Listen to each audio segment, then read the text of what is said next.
16, I started getting locked up. By 18, I was in detoxes and rehab. By the age of 33, I'd done so many detoxes and rehabs. Addicted to heroin at the age of 15. I'm scrolling through Facebook and I get a reel presented to me, and that's kind of what the synopsis of it was. And I'm interested, right? Because I've struggled with addiction. If you're watching this, I'm sure that you know somebody in your life that has as well. So I was like, you know what? This Danny Shannon guy, I wanna tap in with him. Let me slide in the DMs, see if he wants to shoot a little episode. So today you guys are in for a very special guest in my guy Danny Shannon. Danny, thanks for coming to join us all the way from Australia. That's me, Michael. Yep, the heroin addict, addicted at 15. I'm clean now. It's been a while, about 16 years in recovery, all the way from Oz, bro. Got to be careful of the kangaroos, the koalas, the sharks, and the big spiders, man. Well, I'll speak on behalf of the audience. We're proud of you. I know that can't be easy, and we'll dive more into that. Before we dive in, got to give a special shout out to the team at Roofer. If you're a roofing contractor watching this today, if you need clean and pristine proposals, which will give your target audience no choice but to buy from you, click the link down in the description, folks. You'll be happy you did. They'll know I sent you. They'll treat you well, and we'll ride off in the sunset and enjoy his ways. So, talk to me, Danny. Like, what happened? What happened at 15 years old that you had succumbed to addiction? Yeah, brother. I guess I started experimenting a little bit earlier. Well, I wouldn't say experimenting. I picked up at 14. I got drunk and stoned on pot, marijuana. And I did. That's where it started. And basically, I continued doing that pretty much every day from the age of 14. So really, it all started at 14. But over about 6-month period of time, I started experimenting with, all the, I want to say all the usual substances, but I guess it's not as usual as, to us, maybe it is, but, probably to a normal human being, it's not. But I'm talking about LSD, speed, cocaine, magic mushrooms. I started experimenting with all of those, and I was, but by the age of 15, I did pick up heroin, and I remember that day sitting in a car out the front of the out the front of the hookup's house, and my mate Brad, he said, "We're going to buy some heroin," and I remember that day being scared. Actually, I remember thinking this is a bad idea. And the reason I say that is I guess it was peer pressure, because up until that stage, all those other drugs, nothing felt really, really dangerous or serious, but heroin, it sounds just the sound of heroin sounds serious. But next minute, I'm sitting in a little flat in Cabramatta. Have you ever heard of Cabramatta? I haven't. Cabra is where, what about King's Cross? Have you heard of King's Cross? Nope. No? Cool. Yeah, they're two pretty prevalent places in New South Wales in Australia where a lot of the drugs ran through. But anyway, I was sitting in a little flat in Cabramatta with a Vietnamese drug dealer by the name of Wok injecting me with heroin. And mate, that was the beginning of the end, or the end of the beginning, whatever you call it. And I became hooked immediately, mate. I never missed a day for the next. I want to say I never missed a day for the next 18 years. I was in custody a lot of that time, but I ended up getting on methadone at the age of 21. So really, I was stoned for the next 17 years in some capacity. Even in prison, I was always stoned in some way, So, yeah, man, that's how it started, bro. It was peer pressure. Yeah, it's tough, especially that young in life. You're impressionable. You're moving through. You're making decisions, and some bad, some worse, some good, some somewhere in between, right? And you don't know what you don't know. Like you said, you were experimenting with other things, and like you said, it feels harmless, right? I'm just a kid having fun. You blink an eye, and 6 years has gone by, and it's like, what the fuck happened to me, right? Yeah, very true. What good on you for finding your way through. What was the moment, right? Was there a moment where it just clicked? It's like, fucking, I'm done with this. Um, well, there was definitely a moment that changed everything forever. I say forever till date. From the age of 16, I started getting locked up. By 18, I was in detoxes and rehabs. Um, by the age of 33, I'd done so many detoxes and rehabs. I thought I was never going to get this. But my final time around, Michael, I, um, I actually was in rehab and I was going home on Christmas Day to go do the family visit thing, which I really didn't want to do because I'd hurt, stolen, robbed every single one of my family members. I was full of shame. And I remember going home that day, sitting around the family Christmas table with all the neighbors and loved ones and just thinking, this is fuck. Like, they're just like, I felt so disgusting. And I left there that day with the intention I can't do this anymore. I was 60 days clean and I was about to go and throw it all away. I was about to go up King's Cross, like I mentioned earlier, and I was going to buy some heroin and some cocaine. I had money to do it, and I stood at my turning point. This is the decision that changed my life today. To my right was King's Cross. So I knew I could get on. I was going to buy heroin and coke, but to my left was the bus that took me back to rehab, and that moment right there was the moment that everything changed for me. For the very first time in my life, I changed my mind. I was about to get on. I planned it. I was the whole way on the train. I was going to go on. I didn't care what was going to happen. But that day, I said to myself, "All right, if I go right, I'm going to literally end up back in jail, 100%. End up back in rehab. Good chance. I could end up dead."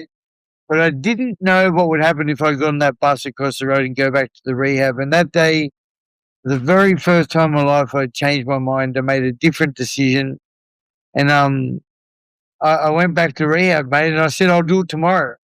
And tomorrow, thank God, never came, mate. I've currently 16 years, 4 months sober. So that was the moment, bro. Yeah. Fucking amazing, dude. What walking into that family gathering for the holiday, right? You feeling shame, you're feeling disgust. What was the sentiment of those people that you've done wrong, right? When you walked in? Yeah. I reckon like they feel sorry. Well, think about it, like because they love me enough to let me come back there, but it's like they must just feel sorry for this guy. Fair enough. I was like 60 kilos like this, looking like a half aspirin, just 60 days clean. Like they would just feel sorry for me. Like here we go again, like when's he gonna fuck up again? And I did. I left that day to go and get on. But I didn't, as where I just said. But yeah, I feel like it's just that's the sentiment. Like, look at this poor guy. He's never gonna change. And we know that feeling. Like I've seen many people in that position. It's the sad Yeah, state of being. for sure. Do you think that maybe whether it was consciously or subconsciously, maybe that gave you a little chip on your shoulder to want to prove them wrong? For sure, man, because my son was part of that gathering as well. So I've got a son who's um 7 years old there. My mum looks after him. I'm fucking just an asshole dad who's never been there for him. Um I wanted to use a heavier C Australian word there, but I don't think Americans get all funny about that, that word. So anyway, but yeah, I was just a selfish prick, man.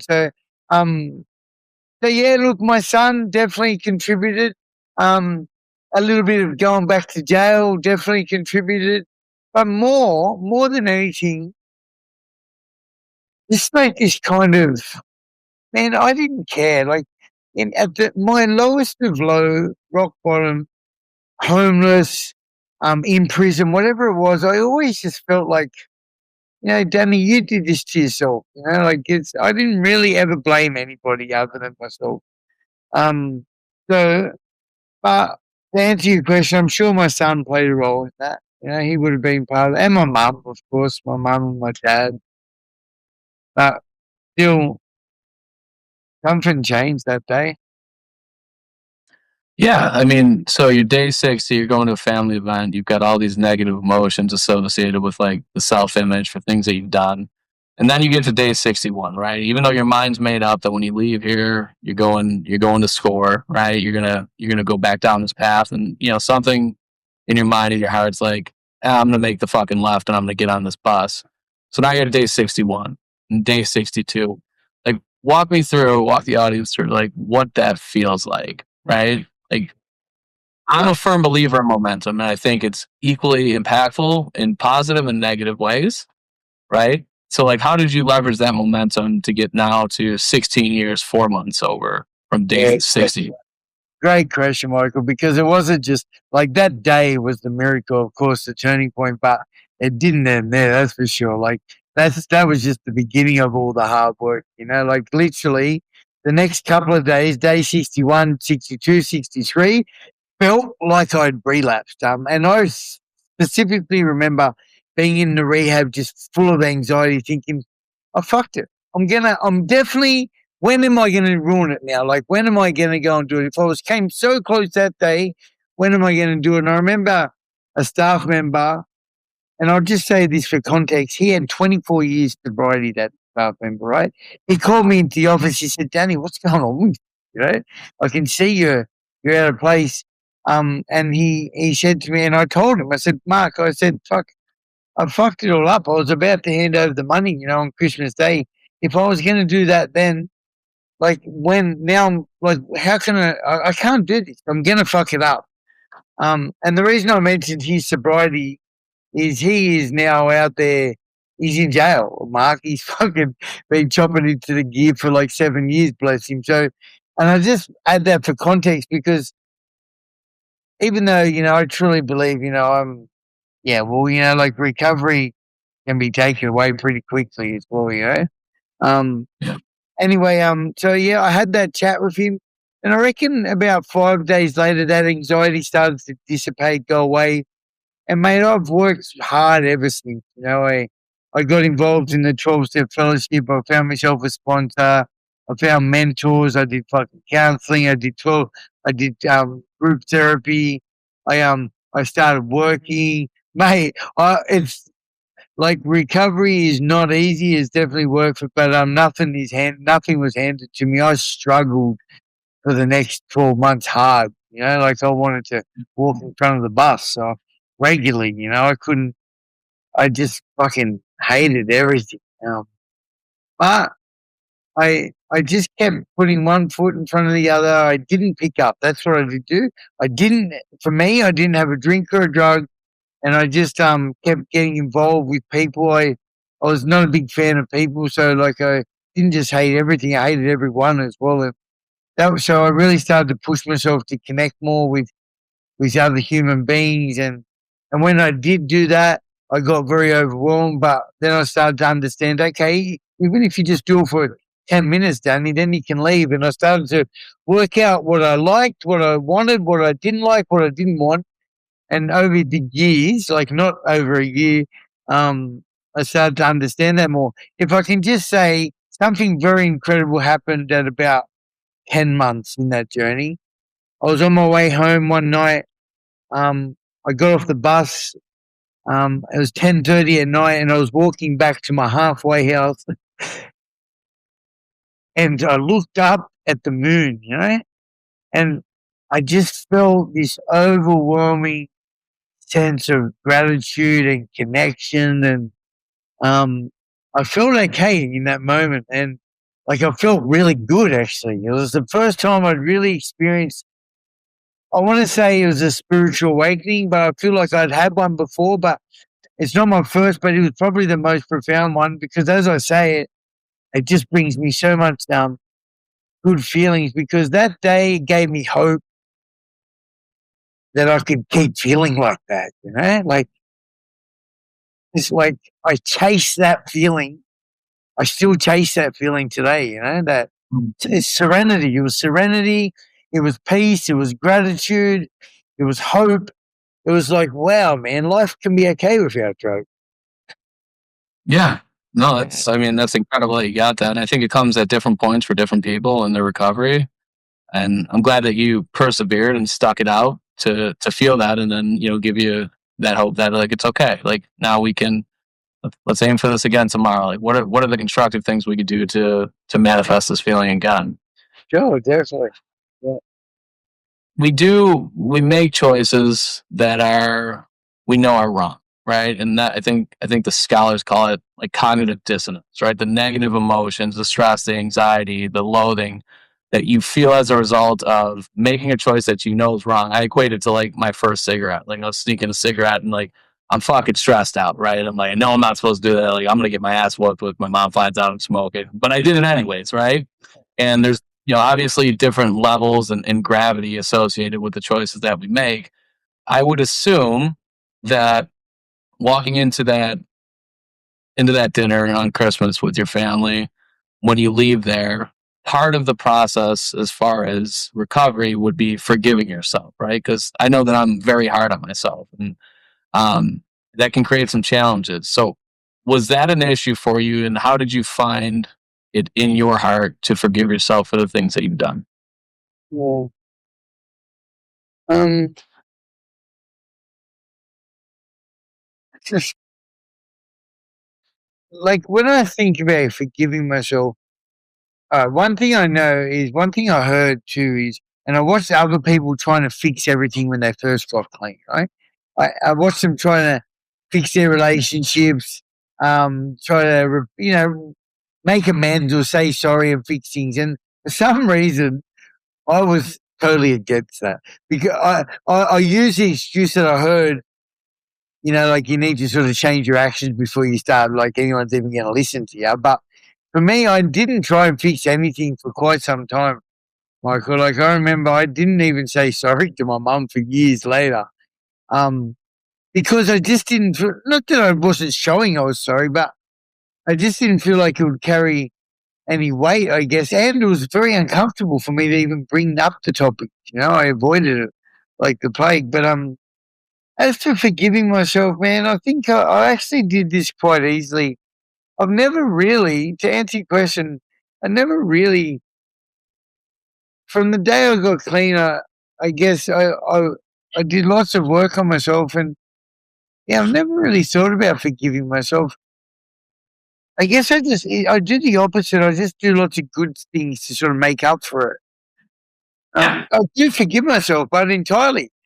In fact, I wouldn't change a single thing, man. I kind of love the life that I had. I wish there was people I didn't hurt, okay, but I it's got me here right now chatting with you. Look at that. You got I love the that. life in the little social media algorithm, and look at us now, thriving. Just absolutely incredible. What obviously you've put a lot of work into recovery and sobriety. You mentioned Yeah. some of the things. What in those moments, those toughest moments, and whether that was today, 3 hours ago, or it was 3 years ago, or 15 years ago, what are the things that you do for reassurance to yourself that you're on the right path and you don't ever want to go down that path that you were on before? Yeah, good. Well, personally, I feel like the first one that came up for me was I pray. I'm not like, don't get me wrong, like I'm not a big religious guy or anything, but I fucking pray to God all the time. And it's one of those things that it's part of my spiritual connection to something in the universe.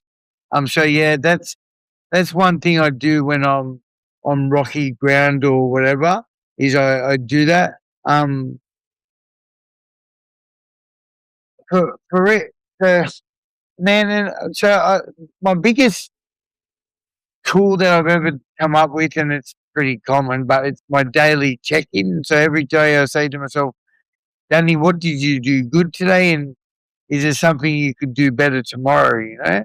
And when I do that, it's like a daily inventory, but every single day I do that, okay? Still today, like I do that every day. It really keeps me on my toes because I acknowledge the things I've done good, and then I go, all right, Danny, you need to work on this. It's really the perfect formula for staying on track, you know? If I Yeah. practice that every day, like it covers everything. Um, but through those hard times, bro, I've kind of, I cry like I've been in so much pain in recovery. You know, there's so many things that I've just fucking wanted to.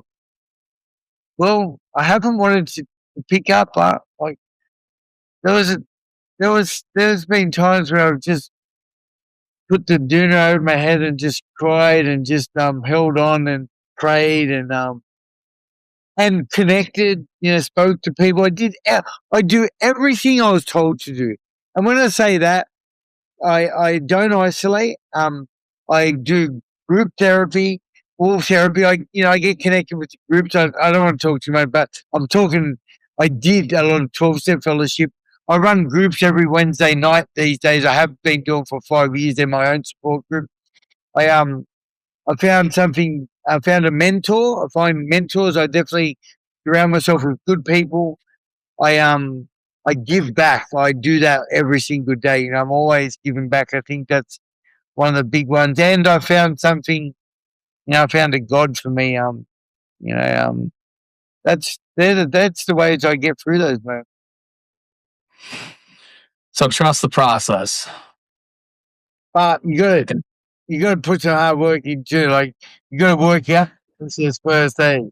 You gotta work out the process part. You know. Who do you have anyone in particular or a group of people that you find especially helpful, like in those moments that you connect with?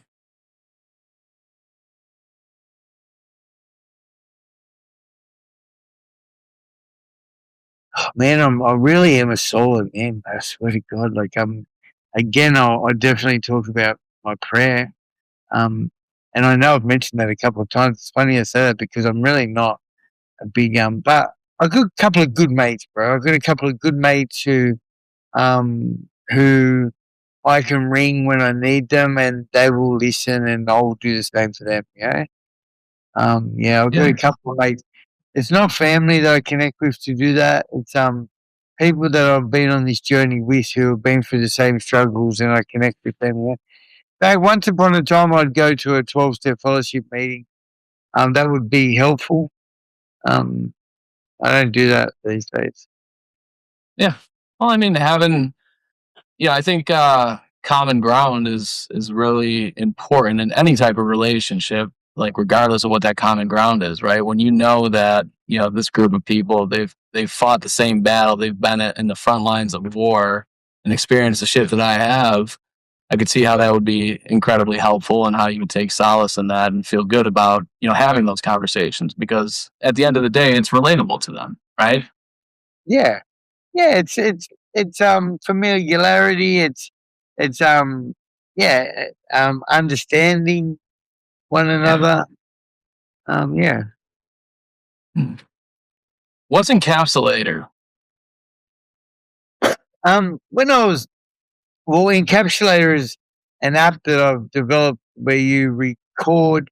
It began by recording a message to your future self. So I I was celebrating 6 years sober 10 years ago, and I came up with this idea to send a message to my future self for my 10-year milestone. That was the idea. I was sitting at work. I worked in rehab for 10 years as well, and I was sitting at the desk on the opposite side of where I was once a client. It was the rehab I went through. And I was thinking, I wonder what I was like when I first got clean. You know, like what was I thinking? How was I feeling? I often talked about the early days, but I couldn't really reconnect with it.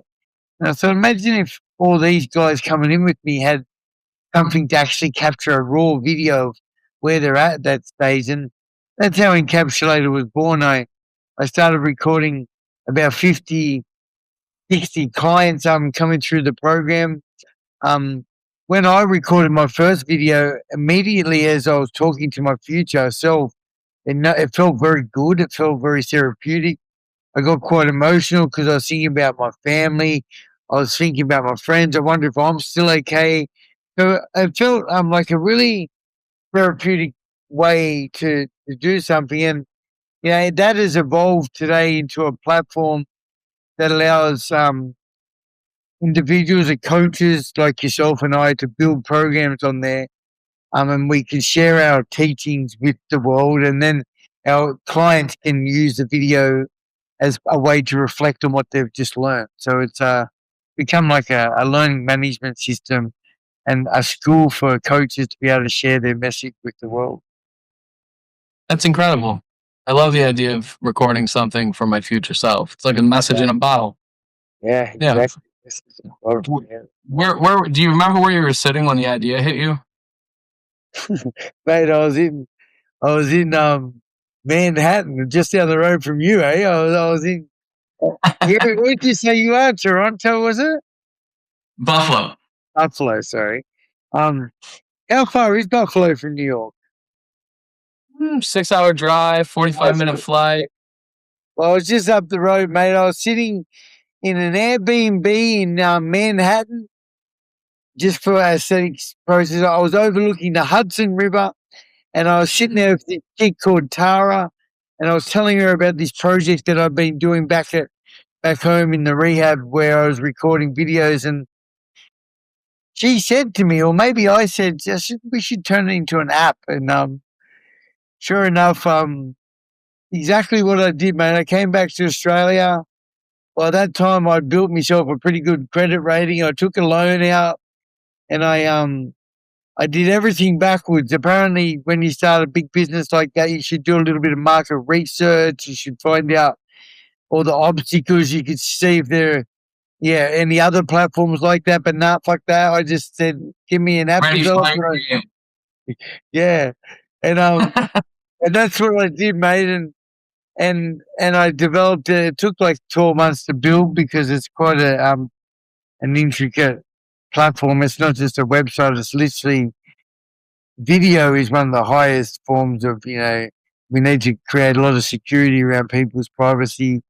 So but the platform, basically, you can jump on there. You can choose one of our programs, and what happens is we ask you on. So there'll be a training video from the coach, maybe from me or from yourself, and then the participant will hit record, and then they start answering questions on video. So you're literally seeing yourself and hearing yourself talk and answering these questions, which are on screen. And what that does, bro, it's really unique, but it gets you talking about your thoughts and feelings in the privacy of your own home. And when we start to explore those thoughts and feelings without judgment, you get quite deep. You start talking about stuff you've never spoken about before. When you hear your hopes, your dreams out loud, it adds this extra level of motivation and accountability to achieve them, because after the fact, you thought, I said that. That's going to come back to me at some point. I need to do what I said, So it adds like an extra level of that, and basically that's right there is the power of Encapsulator. That's interesting. And by the way, there will be a link to it down in the description if you guys want to check it out. And I would encourage you to do so. Nothing else, just to have a different experience. Do you find you're very like I look through your content, a lot of it is centered around your journey on recovery and sobriety, and rightly so, right? Like that's a massive fucking dragon to slay. Do you find that putting content out helps create an external accountability? Well, I think it does. Thank God I don't need that. Well, I don't want to be facetious saying it, but thank God I do enough other stuff to keep myself accountable. But yeah, absolutely. Like because I'm kind of a little bit of a public figure, I can't be going saying one thing and then doing something else, like literally. Yeah. And on that note, like social media very much so is a front, it's a facade for a lot of people. But in my space, I mean, it could be, I can do that, but really, who am I helping? And if I really do generally want to help the people, I really need to be transparent, and I really am. Like I'm very transparent in my content, mate. Sometimes I pump it up a little bit to try and be, of course, put on some kind of facade. But generally, yeah, mate. If I say for example, picking up a drink or a drug, right? Actually, something that's really interesting right now. My partner uses plant medicine, right? Bro, fuck, I'll be fucked if I'm going anywhere near it because I come from this total absence-based model, but I keep hearing that it's not, and I'm not trying to say to anyone who does use plant medicine that it is a relapse in any way, but I don't fucking want it. Like, so, so for example, if I started all of a sudden getting on the fucking psilocybin or whatever it is that those people are drinking and that, I feel like I'll be letting down my brand or something. Like, so yeah, I'm not doing that, but it's an interesting conversation because apparently, I don't know, I'd love to hear your thoughts on this, but I've heard so much positive stuff about plant medicine helping people heal from trauma and helping people, really get their lives back together with recovery. But I'm like against it for me. I mean, I'm all for it for all of you. Go and do it, but for me, that's not my form of recovery. Yeah. Well, it's interesting, right? So I'm a firm believer that like find in life what works for you. Now, if you can go smoke weed, you can go eat mushrooms, you can do this, and it doesn't pose a threat to your ability to be the person that you want to be in your journey. More power to you. Light up. Me too. Eat a mushroom chocolate bar. Like I got no ill will for you. But there's a lot of people where it's like it's a slippery slope thing, right? It hits too close to home. The mind gets altered a little bit. You start feeling a little good, and you're like, man, I remember, 16 years ago. And you know what? And it's like, what's your appetite for risk? And for a lot of people, it's just not worth it, right? So it's a complete life of abstinence. And, if that's your journey, like more power to you, right? Know thyself. Yeah, man. That's exactly right. So, like, and that's, and I love that. If there's some kind of modality, something that can help people, yeah, mate, like you said, that's good. Do it. I'm afraid from us. Anyway, I guess in relation to the social media stuff, that's one thing that come up for me. But yeah, I do feel like it keeps me very accountable, mate. Really does. Yeah, it's I did a couple years ago. I wanted to just jumpstart getting back in shape a little bit. So I was like, we're gonna do the 50-50-150. I'm gonna create a group on social media. I'm gonna invite, I'm gonna make a post about whoever comes in. It's gonna be accountability, right? You're gonna do 50 pull-ups, 50 push-ups, and 150 sit-ups, right? Every day. And it helps, right? Like it helps. Like I'm like, I started this fucking group. I'm like, what kind of asshole would I be if I like bowed out of it now? Yeah, exactly. And could I have done it without it? Probably, maybe. Was I more likely to stick to it because there was that sense of accountability? Yeah, for sure. Right. So it's like everybody's got little life hacks that they learn and they try to figure out about themselves and understanding who they are, what motivates them, etc. And it's, just keep trying different things and be the best version of yourself each day. I love what you said about inventory, because I'm a firm believer in the power of that. I've said it a lot of times on the show before. You're going to have good days. You're going to have bad days, right?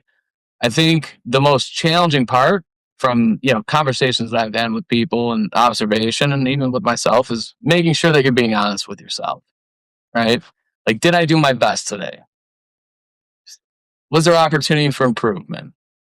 Was it a good day? Was it a bad day? Why was it a good day? Why was it a bad day? And we could have a whole nother conversation about overthinking things, right? Because if there's one thing I'm good at in life, that's definitely it.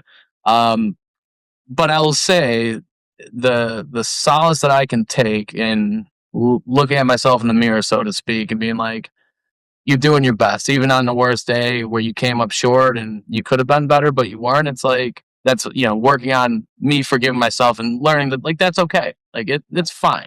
Yeah. You were off today. If anyone watched the Super Bowl, Drake May was a little off. The Seattle defense was not off. They were killing him. So they had their best day. The Patriots didn't have their best day. I'm a Buffalo Bills fan. The Patriots are our rivals. Hate to see it, but you know what? Go Bills.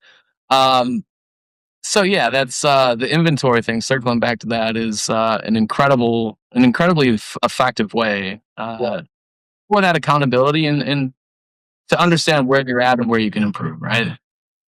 Totally agree, man.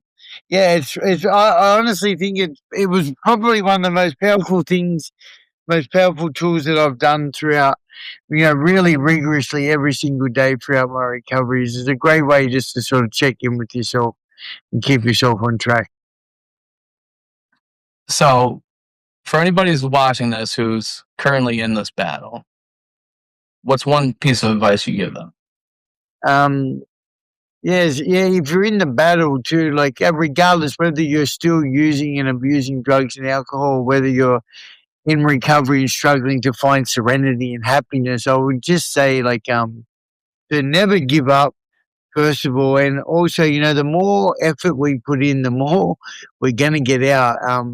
And there are so many tools and I want to say services available if you need to. Even if you do choose to go do the 12-step fellowships or whatever it is you need to do, fucking do it because nobody else is going to do this for you. Not even $1 million is going to buy you recovery.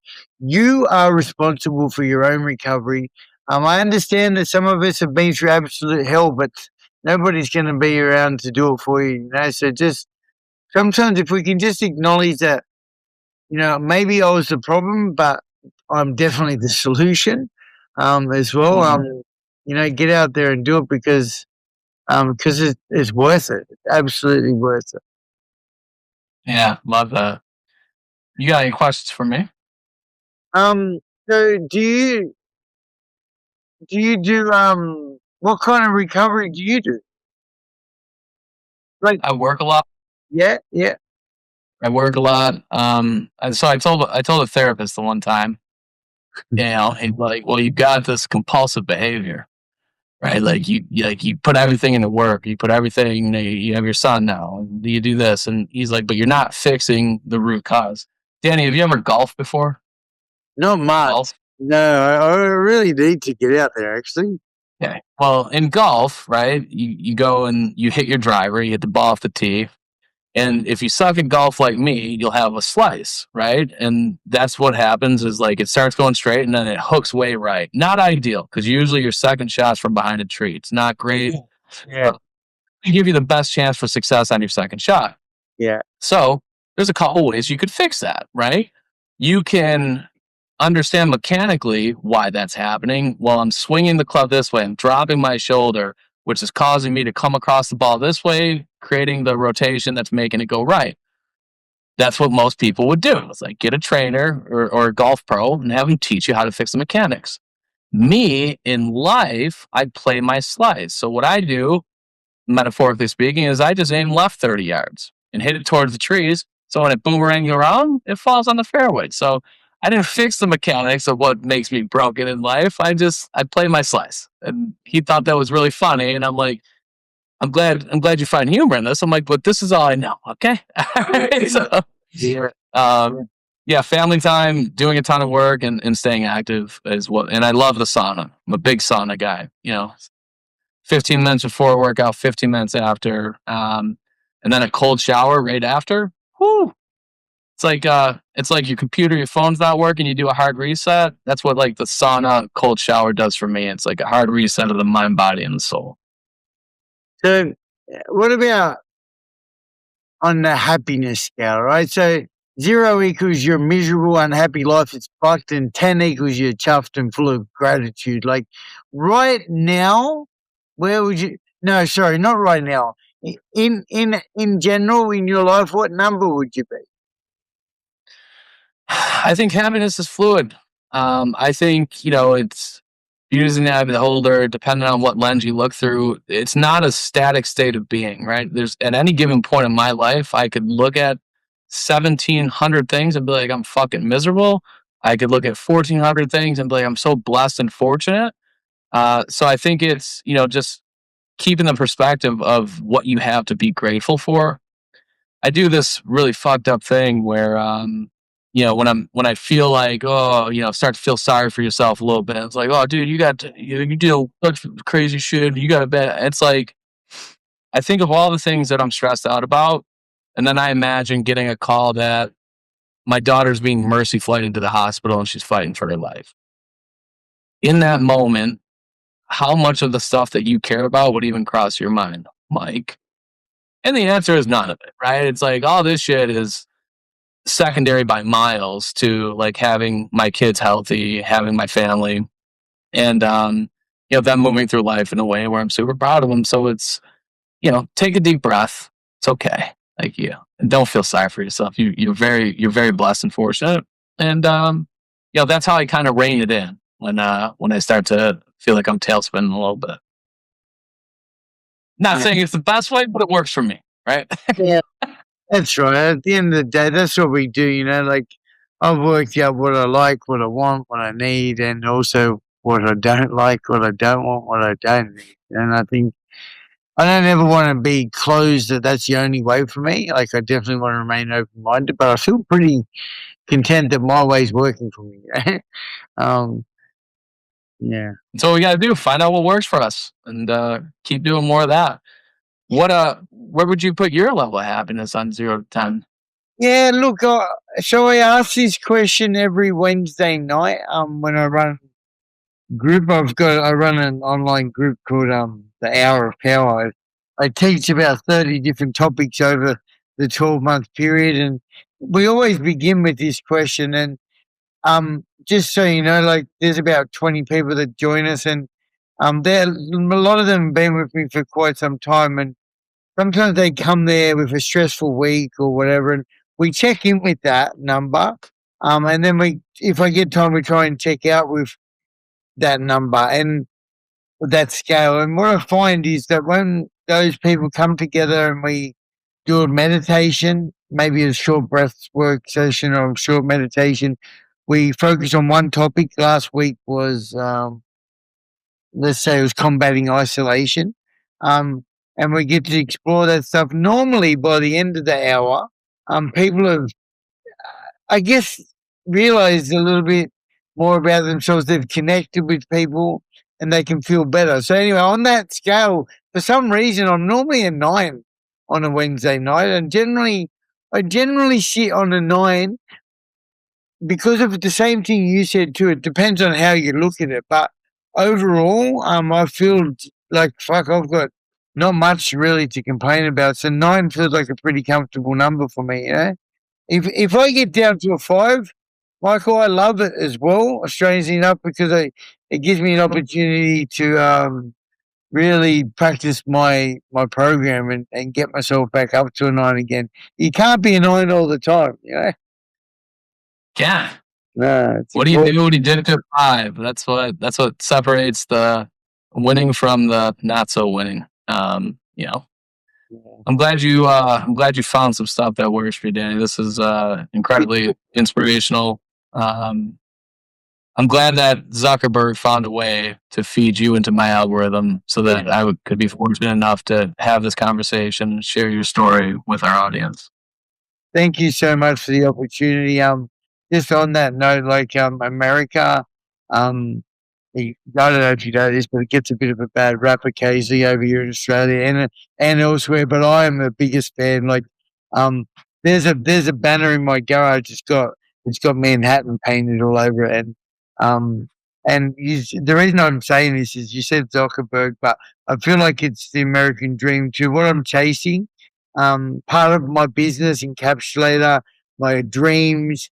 It's just something. I always tell people to dream big, because I suffered for a long time in the misery of substance abuse, and once I got clean, I opened up my eyes.